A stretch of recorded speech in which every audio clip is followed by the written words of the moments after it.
জয় শ্রীকৃষ্ণ, রাধে রাধে। নমস্কার বন্ধুরা, সনাতনী পম্পা ইউটিউব চ্যানেলে আপনাদের সকলকে জানাই স্বাগত। আশা করি আপনারা সকলেই ঈশ্বরের কৃপায় ভালো আছেন, সুস্থ আছেন। বন্ধুরা, আমরা প্রত্যেকেই মায়ের আশীর্বাদ পেতে চাই, সেই সঙ্গে জীবনে সুখ শান্তি সমৃদ্ধি চাই, আর এটা সকলেরই একটা মৌলিক চাহিদা। কিন্তু বন্ধুরা, আপনি কি জানেন যে দুর্গা অষ্টমীর দিন আটা ময়দা মাখার সময় সামান্য এই জিনিসটি দিয়ে আটা ময়দা মাখতে হয়? হ্যাঁ বন্ধুরা, আপনারা একেবারে ঠিক শুনছেন। বন্ধুরা, আমাদের আশেপাশে যত বড়লোক ব্যক্তি আছে বা যে সকল মানুষজন কোটিপতি আছে, তাদেরকে আপনি হয়তো জিজ্ঞাসা করলেন, তারা কিন্তু বলবে না। কিন্তু আজ আমি আপনাদেরকে বলছি যে শাস্ত্রে এমনই একটি জিনিসের কথা উল্লেখ করা রয়েছে, যেটি এই দুর্গাপুজো চলাকালীন অষ্টমী তিথিতে আটা বা ময়দার সাথে আপনি যদি ওই জিনিসটি দিয়ে আটা ময়দা মাখেন এবং সেগুলিকে খাদ্য হিসেবে গ্রহণ করেন, তাহলে আপনাদের জীবনে থাকা সকল প্রকার বাধা বিপত্তি বিপদ আপদ কেটে যাবে। সেই সঙ্গে মা দুর্গার আশীর্বাদে আপনাদের জীবনে তথা আপনার গৃহে সুখ শান্তি সমৃদ্ধিতে ভরপুর হয়ে উঠবে। গৃহে পজিটিভ শক্তি বৃদ্ধি পাবে, যার ফলে স্বয়ং মা লক্ষ্মী আপনার গৃহে দৌড়ে আসবে। তাই বন্ধুরা, আপনারা আমরা প্রত্যেকেই জানি যে আগামীকাল মহা অষ্টমীর দিনটি হচ্ছে নবরাত্রির সব থেকে বড় দিন। এই দিনে মা গৌরীর মহা আরাধনা করা হয়। ফলে এই দিনে সামান্য এই একটি নিয়ম পালন করলে আপনারা মায়ের কৃপায় আপনারা সারা বছর অর্থ সুখ শান্তিতে কাটাবেন। আপনাদের জীবন থেকে দুঃখ কষ্ট দূর হয়ে যাবে। বন্ধুরা, যে গৃহের স্ত্রীরা দুর্গাপুজো চলাকালীন আটাতে এই জিনিসটি দিয়ে আঠা মাখান বা ময়দা মাখান, সেই গৃহে মা লক্ষ্মীর কৃপায় সারা বছর অর্থবৃষ্টি হতে থাকে। হ্যাঁ বন্ধুরা, স্বয়ং মা লক্ষ্মী সেই গৃহে বসবাস করেন।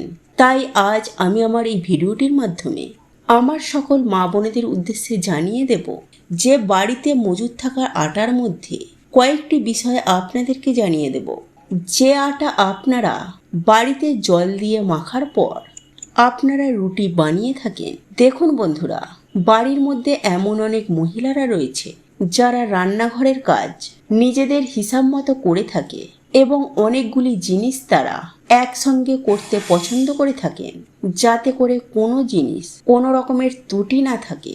সেই বিষয়টি লক্ষ্য করে বন্ধুরা, বাড়ির বয়স্ক মহিলারা যারা আছেন তারা রান্না করার আগে কিছু কিছু জিনিস আগে থেকেই মজুত করে রাখেন, যাতে করে তাদের এদিক ওদিক দৌড়ে না বেরোতে হয়। কারণ হাতের কাছে সব জিনিস মজুত থাকলে সময় অনেকটা বেঁচে যায়।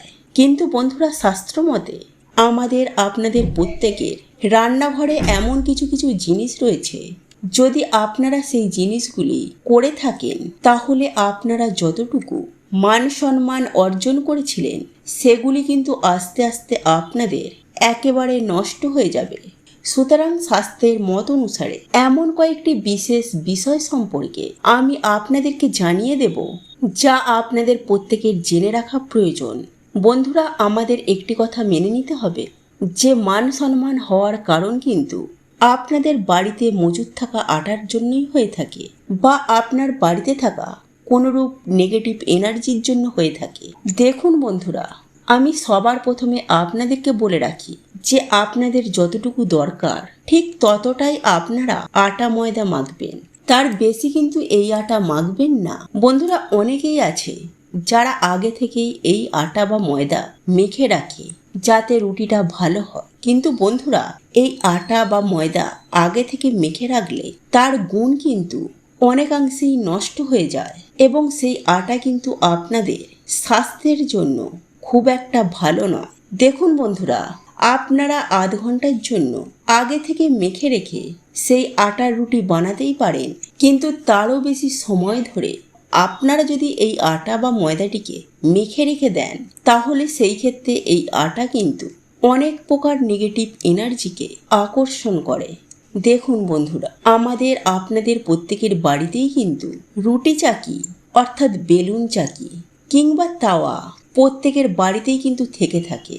বন্ধুরা, আপনারা অনেকেই আছেন যারা বারবার আটা মাখার বিরক্তির জন্য একেবারে অনেকখানি আটা মেখে ফ্রিজে স্টোর করে রেখে দেয় এবং সেই আটা আপনি রাতে রুটি বানাচ্ছেন কিংবা পরের দিন সকালে অনেক সময় এই রুটি বানিয়েছেন।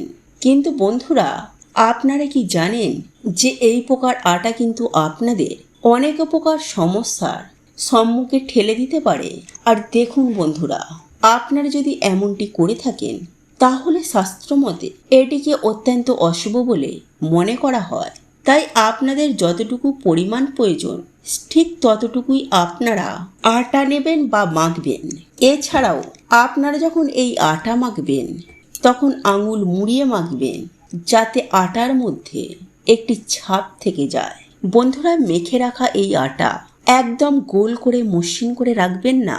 আর যদি আপনারা দীর্ঘ সময় ধরে মেখে রাখা আটার রুটি বানান তাহলে আপনাদের বাড়িতে ঝুট ঝামেলা অশান্তি সারা জীবন লেগেই থাকবে এবং যারা বয়সে বড় তাদের কিন্তু শারীরিক এবং নানান রকম সমস্যা দেখা দিতে শুরু করবে।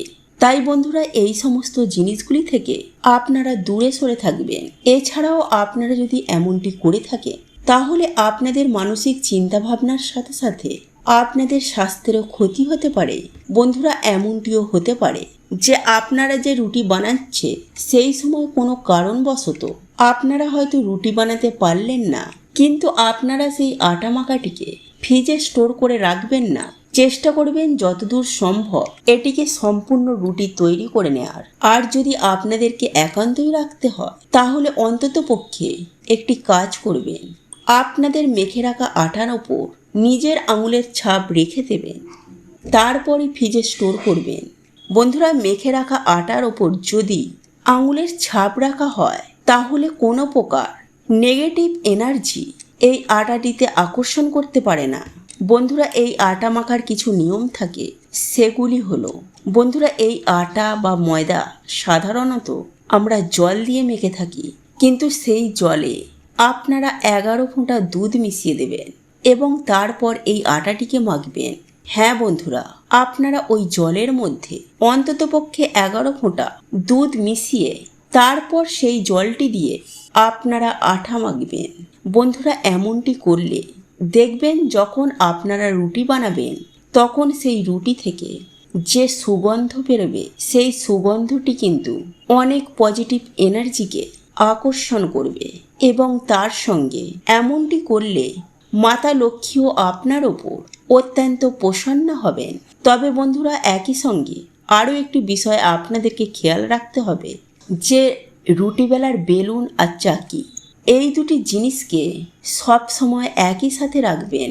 ভুল করেও এই চাকি বেলুন আলাদা করে রাখবেন না বা এগুলিকে কখনো দাঁড় করানো অবস্থায় রাখবেন না। এছাড়াও আপনারা যাতে রুটি বানাবেন অর্থাৎ তাওয়াটি আপনারা গ্যাসের ডান দিকে রাখবেন এবং সেই সঙ্গে এই তাওয়াটিও দাঁড় করিয়ে রাখবেন না। বন্ধুরা, রুটি বানানো হয়ে যাওয়ার পর তাওয়া সব সময় পরিষ্কার পরিচ্ছন্ন করে রাখবেন।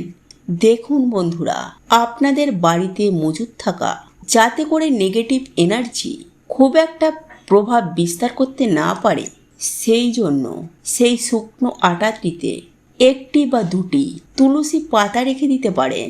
এছাড়াও আপনারা যখন রুটি বানাবেন তখন সর্বপ্রথম একটি ছোট্ট রুটি বানিয়ে আলাদা রেখে দেবেন এবং সর্বশেষে একটি ছোট রুটি বানিয়ে সেটিকেও আলাদা করে রাখবেন।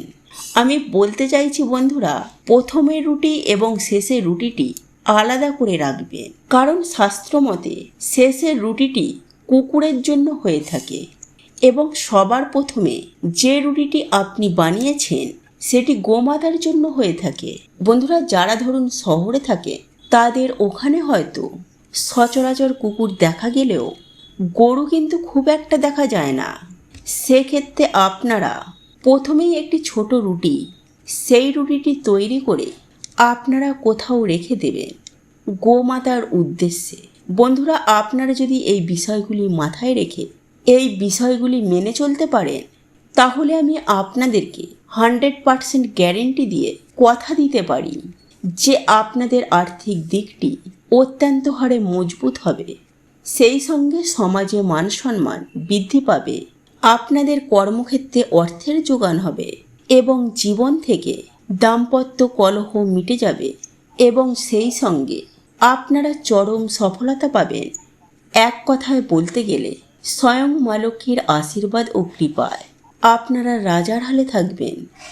বন্ধুরা, আজকের এই ভিডিওটি যদি আপনাদের পছন্দ হয়ে থাকে তাহলে ভিডিওটি লাইক করুন, কমেন্ট করুন এবং বন্ধুদের সাথে শেয়ার অবশ্যই করুন। মনে রাখবেন, আপনার একটি শেয়ার অনেক মানুষকে উপকৃত করতে পারে। আপনি যদি সনাতনী পম্পা ইউটিউব চ্যানেলে এখনো পর্যন্ত নতুন হয়ে থাকেন তাহলে চ্যানেলটি অবশ্যই সাবস্ক্রাইব করবেন এবং পাশে থাকা নোটিফিকেশন বেল আইকনটি ক্লিক করবেন। এইরূপ নিত্য নতুন ভিডিও সবার আগে দেখার জন্য ঈশ্বর আপনার মঙ্গল করুন। আপনি সুস্থ থাকুন, ভালো থাকুন।